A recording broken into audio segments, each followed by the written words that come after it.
Hey everyone, I'm Matt, Hi, I'm Desiree. and we're bringing you this week's Rising Tide West Coast Swing Guide. Last week on The Tide, we talked about anchors and how anchors are specific partnered connections in West Coast Swing that allow us to stitch two patterns together, not a footwork. We talked about how anchors are a great way to communicate back and forth through partnerships by allowing each of the partners to get away from the other to establish the readiness to follow through with the next pattern.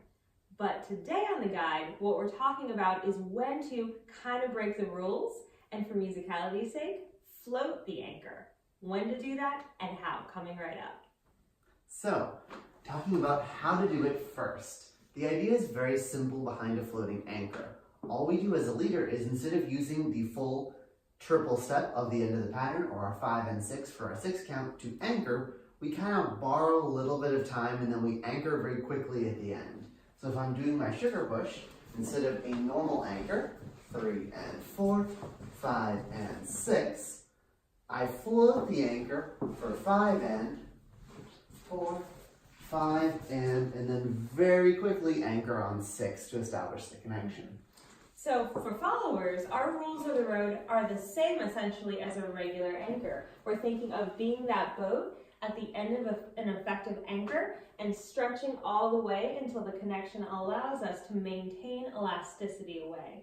Now, if my leader gives me a regular anchor, what we would call a post or delayed post anchor, I'll float away a little bit, and you'll notice how I use the traditional triple step to do that. If my leader gives me a small floating anchor, I will adjust my triple, or however I'm taking the distance back in the connection, to be a little bit longer. And if my leader gives me quite a long floating anchor, I will adjust even further. Notice how that final drag of the right foot to the left gives me that additional distance. The trick is simply to maintain our confidence, eating up the space in between the partnership.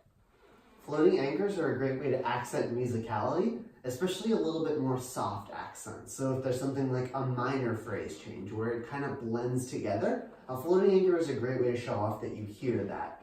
Additionally, we can add lots of different contrast elements to our floating anchor, especially for leaders. We don't typically want to float an anchor straight forward.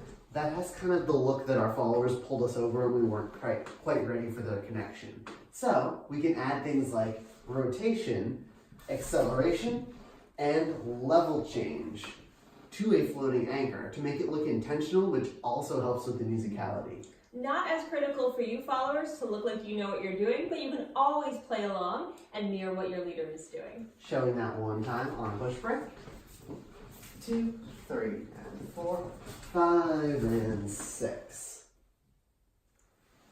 That was your guide. Thank you everyone for tuning in. You can check us out online at mattdavisswing.com. We're also on Facebook, YouTube, Instagram, and Twitter as Rising Tide Swing Dance Studio. Bye!